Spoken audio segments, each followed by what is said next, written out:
ಎಲ್ಲ ವೀಕ್ಷಕರಿಗೆ ನಮಸ್ತೆ. ನೋಡಿ, ಈಗ ಕಾರ್ತಿಕ ಮಾಸ. ಈ ಕಾರ್ತಿಕ ಮಾಸದಲ್ಲಿ ಒಂದು 8 ದೇವಸ್ಥಾನಗಳಿಗೆ ಹೀಗೆ ದೀಪಾರಾಧನೆ ಮಾಡಲಿಕ್ಕೆ ಅಂತೇಳಿ ಎಲ್ಲ ಹೆಂಗಸರು ಹೋಗ್ತಾರೆ. ತುಂಬ ಖುಷಿಯಾಗ್ತದೆ ನೋಡಲಿಕ್ಕೆ. ದೀಪಾರಾಧನೆ ತುಂಬ ಎಲ್ಲ ದೇವಸ್ಥಾನದಿಂದ ಬರ್ತಾರೆ. ಈ ದಿನ ನಾನು ಹಕ್ಕಿ ಪಕ್ಷಿ ಬತ್ತಿ ಹೇಗೆ ಮಾಡೋದು ಅಂತ ತೋರಿಸ್ತೇನೆ. ನೋಡಿ, ಅದಕ್ಕೆ 108 ಬತ್ತಿ ಆಗಬೇಕು. ನಾನು ಈ ಥರ ಎಲ್ಲ ಮಾಡಿಕೊಂಡು ಇಟ್ಟಿದ್ದೇನೆ. ತಲೆಗೆ ಮೇಗೆ ಸ್ನಾನ ಮಾಡಿ ಶುದ್ಧವಾಗಿ. ನೋಡಿ, ಅದನ್ನು ಹೀಗೆ ಮಾಡಿ ಎಲ್ಲ ಜೋಡಿಸಿ ಇಡಬೇಕು. ಈ ಥರ ಬತ್ತಿ ನಾವು ಮಾಡುವಾಗ ಸುಮ್ಮನೆ ಕೂತ್ಕೊಳ್ಳೋ ಬದಲು ದೇವರ ನಾಮ ಹೇಳ್ತಾ ನಾವು ಬತ್ತಿ ಮಾಡಬೇಕು. ಅನಿರುದ್ಧ, ಪ್ರದ್ಯುಮ್ನ, ನಾರಾಯಣ, ಕೇಶವ, ವಾಸುದೇವ, ಸಂಕರ್ಷಣ, ಈ ಥರ ಯಾವುದಾದ್ರೂ ದೇವರದ್ದು ನಾಮ ಹೇಳ್ತಾ ನಾವು ಬತ್ತಿ ಮಾಡಬೇಕು. ಆಗ ಕೆಲಸ ಕೂಡ ಬೇಗನೆ ಆಗ್ತದೆ ಮತ್ತು ನಮಗೆ ಒಂದು ದೇವರನ್ನು ನೆನೆಸಿದಾಗೆ ಕೂಡ ಆಗ್ತದೆ. ಮತ್ತು ಎಲ್ಲ ಬತ್ತಿಯನ್ನು ಹತ್ತತ್ತಾಗಿ ದೂರ ದೂರ ಇಟ್ಟು ಮತ್ತು ಒಂದೇ ಜಾಯಿಂಟ್ ಮಾಡಿ ನಾವು ಬತ್ತಿ ಹಚ್ಚಬೇಕು. ಬತ್ತಿ ಎಷ್ಟು ಗಂಟೆಗೆ ಅಂದರೆ 5 ಗಂಟೆಯಿಂದ 6 ಗಂಟೆ ಒಳಗೆ ಹಚ್ಚಬೇಕು. ಪಕ್ಷಿಗಳು ಗೂಡು ಸೇರೋ ಮೊದಲು ಹಚ್ಚಬೇಕು. ಮನೆ ಬಾಗಿಲಲ್ಲೇ ಹಚ್ಚಿದರೂ ಆಗ್ತದೆ, ಆದರೆ ಅದರ ಬದಲು ನಾವು ಸೀದಾ ಟೆರೆಸಿಗೆ ಹೋಗಿ ಅಲ್ಲಿ ಹಚ್ಚಬೇಕು. ನೋಡಿ, ಇದು 10 ಇಟ್ಟಿದ್ದೇನೆ, ಒಂದು ಮಾತ್ರ 8. ಎಲ್ಲವನ್ನು 108 ಒಟ್ಟಿಗೆ ಈಗ ಜೋಡಿಸ್ಲಿಕ್ಕೆ ಇದೆ. ಟೆರೆಸಿಗೆ ಹೋಗಿ ಅಲ್ಲಿ ಹಚ್ಚಿದರೆ ಹಕ್ಕಿಗಳೆಲ್ಲ ಹೋಗ್ತಾ ಇರ್ತದೆ. ಮತ್ತು ನಾವು ಅಲ್ಲಿ ಒಂದು ಸಣ್ಣದಾಗಿ ರಂಗೋಲಿ ಹಾಕಿ ಈ ದೀಪದ ತಟ್ಟೆಯನ್ನು ಅದರ ಮೇಲೆ ಇಟ್ಟು ಒಂದು ಸಂಕಲ್ಪ ಮಾಡಿಕೊಳ್ಬೇಕು. ನಾವು ಯಾಕೆ ದೀಪ ಹಚ್ತಾ ಇದ್ದೇವೆ ಅಂದರೆ ಸಂಕಲ್ಪ ಮಾಡಿ ಮತ್ತು ನಾವು ದೀಪ ಹಚ್ಚಬೇಕು. ಅದು ತುಂಬ ಒಳ್ಳೆಯದು. ಆ ಥರ ದೀಪ ಹಚ್ಚಿದರೆ ನಮ್ಮ ಕಷ್ಟ ಪರಿಹಾರ ಆಗಲಿಕ್ಕೆ ಅಥವಾ ನಮಗೇನಾದರೂ ಕೋರಿಕೆ ಇದ್ದರೆ ಅದನ್ನು ಬೇಡಲಿಕ್ಕೆ ಎಲ್ಲದಕ್ಕೂ ಆಗ್ತದೆ. ನೋಡಿ, ಈ ಥರ ಇಟ್ಟರೆ ಅದು ಬೀಳ್ತದೆ. ಈ ಥರ ಮಾಡಿ ದೀಪ ಇಡಬೇಕು. ತುಪ್ಪದಲ್ಲಿ ಕೂಡ ಆಗ್ಬೋದು, ಎಳ್ಳೆಣ್ಣೆಯಲ್ಲಿ ಕೂಡ ಆಗ್ಬೋದು. ಆಯುರಾರೋಗ್ಯ ಬೇಕು, ಎಲ್ಲವೂ ಬೇಕು. ಹಾಗಾಗಿ ಆರೋಗ್ಯ ಮೊದಲು ಬೇಕು ನಮಗೆ. ಹಾಗೆ ನೆನೆಸ್ಕೊಂಡು ದೇವರನ್ನು ನೆನೆಸಿಕೊಂಡು ಅಂದರೆ ಗರುಡ ದೇವರನ್ನು ನೆನೆಸ್ಕೊಂಡು ದೀಪ ಹಚ್ಚಬೇಕು. ನಮ್ಮ ಮನೆ ಹತ್ತಿರ ಇಲ್ಲಿ ರಾಮ ಮಂದಿರ ಇದೆ. ಅಲ್ಲಿ ಗೂಬೆ ಕೂಡ ಇದೆ. ಸಾಯಂಕಾಲ ದಿನ ಗೂಬೆ ಅದರ ದೇವಸ್ಥಾನದ ಮುಗುಳಿಯಿಂದ ಬರ್ತಾ ಇರ್ತದೆ, ನಾವು ನೋಡ್ತಾ ಇರ್ತೀವಿ. 2 ದೊಡ್ಡ ದೊಡ್ಡದಾಗಿದೆ. ಮತ್ತು ಗರುಡ ದೇವರನ್ನು ನೆನೆಸಬೇಕು ನಾವು. ಗರುಡ ಪುರಾಣ ಬುಕ್ಕಲ್ಲಿ ಎಲ್ಲ ಇದೆ. ಗರುಡ ಪುರಾಣ ಬುಕ್ ನನ್ನ ಹತ್ರ ಇದೆ.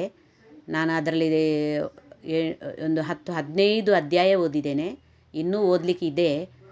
ಅದನ್ನು ಓದುವಾಗೆಲ್ಲ ತುಂಬ ಖುಷಿಯಾಗ್ತದೆ. ಅದರಲ್ಲೆಲ್ಲ ಸ್ಟೋರಿ ಇದೆ ಗರುಡ ಪುರಾಣದಲ್ಲಿ.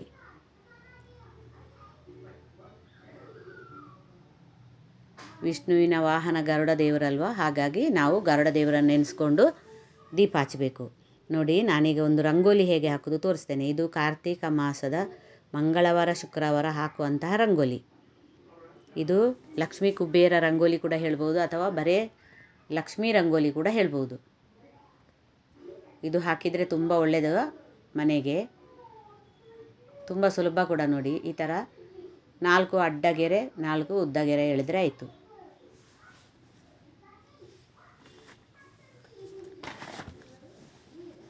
ಇದನ್ನು ಹೀಗೆ ಇಲ್ಲಿಗೆ ಸೇರಿಸಬೇಕು, ಇದನ್ನು ಅಲ್ಲಿಗೆ ಸೇರಿಸಬೇಕು. ಹೀಗೆ ನೋಡಿ, ಹೀಗೆ. ಮತ್ತು ಒಳಗೆ 4 ನೋಡಿ ಹೀಗೆ ಹೀಗೆ ಬರಬೇಕು. ಮಧ್ಯದಲ್ಲಿ ಶ್ರೀ ಬರಿಬೇಕು. ಆಚೆ ಈಚೆ 4 ಶ್ರೀ ಬರಿಬೇಕು. ಒಟ್ಟು 5 ಶ್ರೀ ಒಳಗೆ ಬರಿಬೇಕು. ಮತ್ತು ಹೊರಗೆ ಅಂದರೆ 4 ಕಡೆಗೆ ಕೂಡ 4 ಭಾಗದಲ್ಲಿ ನೋಡಿ ಈ ಥರ ಶ್ರೀ ಬರಿಬೇಕು. ಅಲ್ಲಿ ಕೂಡ ಶ್ರೀ ಬರಿಬೇಕು. ಒಟ್ಟು 9 ಶ್ರೀ ಆಗಬೇಕು. ಶ್ರೀ ಅಂತೇಳಿ ಕಡ್ಡಿಯಲ್ಲಿ ಕೂಡ ಬರೆದು ತೋರಿಸ್ತೇನೆ ನಾನು. ಇದು ಕಾಣೋದಿಲ್ಲ ಸರಿಯಾಗಿ ಅಂಕೆ, ಹಾಗಾಗಿ ನೋಡಿ ಇಲ್ಲಿ ಇದು 4 ಹೊರಗಡೆ ಬರಿಬೇಕು. 4 ಸೈಡಲ್ಲಿ ಶ್ರೀ. ಮತ್ತು ಅದರ ಪಕ್ಕದಲ್ಲಿ ಒಂದು ತಾವರೆ. ಲಕ್ಷ್ಮಿಗೆ ತುಂಬ ಇಷ್ಟ ಅಲ್ವ, ಹಾಗಾಗಿ ನೋಡಿ ಎಲ್ಲ ಶ್ರೀ ಬರೆದಾಯಿತು. ಇದನ್ನು ಇಲ್ಲಿ ಜಾಯಿಂಟ್ ಮಾಡಬೇಕು, ಇದನ್ನು ಇಲ್ಲಿ ಜಾಯಿಂಟ್ ಮಾಡಬೇಕು. ಹೀಗೆ ಇದನ್ನು ಹೀಗೆ, ಇದು ಹೀಗೆ. ನೋಡಿ, ಎಷ್ಟು ತುಂಬ ಸುಲಭ ಇದೆ. ಯಾರು ಬೇಕಾದರೂ ಮಾಡ್ಬೋದು. ಚುಕ್ಕಿ ಏನು ಹಾಕಬೇಕು ಅಂತಿಲ್ಲ. ಸುಮ್ಮನೆ ಜಸ್ಟ್ ನಾವು ಗೆರೆ ಎಳೆದು ಈ ಥರ ರಂಗೋಲಿ ಹಾಕಿದರೆ ಆಯಿತು. ನೋಡಿ, ಇಲ್ಲಿ ತಾವರೆ ಸರಿಯಾಗಿ ಹೀಗೆ ಬಿಡಿಸ್ಕೊಳ್ಬೇಕು. 4 ಕಡೆ ಕೂಡ 4 ತಾವರೆ ಹಾಕಬೇಕು. ಅಂದರೆ ಲಕ್ಷ್ಮೀ ದೇವಿಗೆ ತುಂಬ ಇಷ್ಟ ತಾವರೆ ಅಂತ ಹೇಳಿದರೆ. ಇಲ್ಲಿ ನೋಡಿ ಅಂಕೆ ಬರಿಬೇಕು. 4, 5 ನೋಡಿ ಕರೆಕ್ಟ್ ಹೇಳ್ತಾ ಇದ್ದೇನೆ ಈಗ.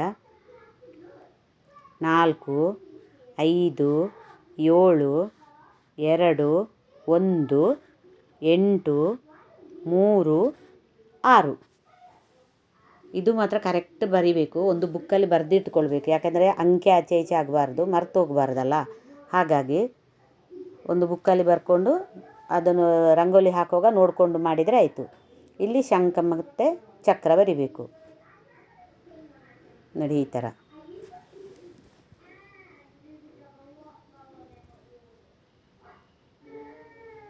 ಮತ್ತು ಇದೀಗ ನಾನು ಪೂಜೆ ಮಾಡೋದಲ್ಲ, ನಾನೀಗ ಇದು ಡೆಮೋ ತೋರಿಸ್ತಾ ಇರೋದು.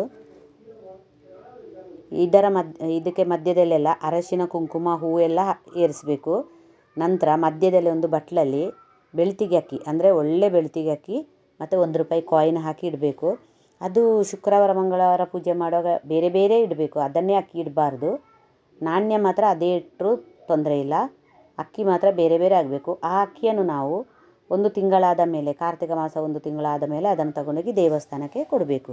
ದೇವಸ್ಥಾನದಲ್ಲಿ ಒಂದು ಸೈಡಲ್ಲಿ ಇಟ್ಟಿರ್ತಾರೆ ಒಂದು ಬ್ಯಾಗ್ ಅಕ್ಕಿದೆ, ಎಲ್ಲರೂ ತಗೊಂಡೋಗಿ ಅದಕ್ಕೆ ಹಾಕ್ತಾರೆ. ಅಲ್ಲಿ ಹೋಗಿ ನಾವು ಕೂಡ ಪ್ರೇಯರ್ ಮಾಡಿ ಹಾಕಿದರೆ ಆಯಿತು. ಲಿಂಬೆ ದೀಪ ಹಚ್ಚುವವರೆಲ್ಲ ಅಕ್ಕಿ ತಗೊಂಡು ಬರ್ತಾರೆ, ಅದನ್ನೆಲ್ಲ ಅವರು ಅಲ್ಲಿಗೆ ಹಾಕೋದು, ಅದು ದೇವಸ್ಥಾನಕ್ಕೆ ಅಂಥೇಳಿ. ಅಲ್ಲಿಗೆ ನಾವು ಕೂಡ ತಗೊಂಡೋಗಿ ಹಾಕಿದರೆ ಆಯಿತು. ಅಕ್ಕಿ ಚೆಲ್ಲಬೇಕು ಅಂತ ಏನಿಲ್ಲ. ಸಿಂಪಲಾಗಿ ಪೂಜೆ ಮಾಡೋದಾದರೆ ಈ ಥರ ಹೂ ಇಟ್ಟು ಪೂಜೆ ಮಾಡ್ಬೋದು. ಅಕ್ಕಿ ಇಟ್ಟು ಪೂಜೆ ಮಾಡೋದಾದರೆ ಒಂದು ಬಟ್ಲಲ್ಲಿ ಅಕ್ಕಿ ಮತ್ತು ನಾಣ್ಯ ಇಟ್ಟು ಮಾಡಬೇಕು.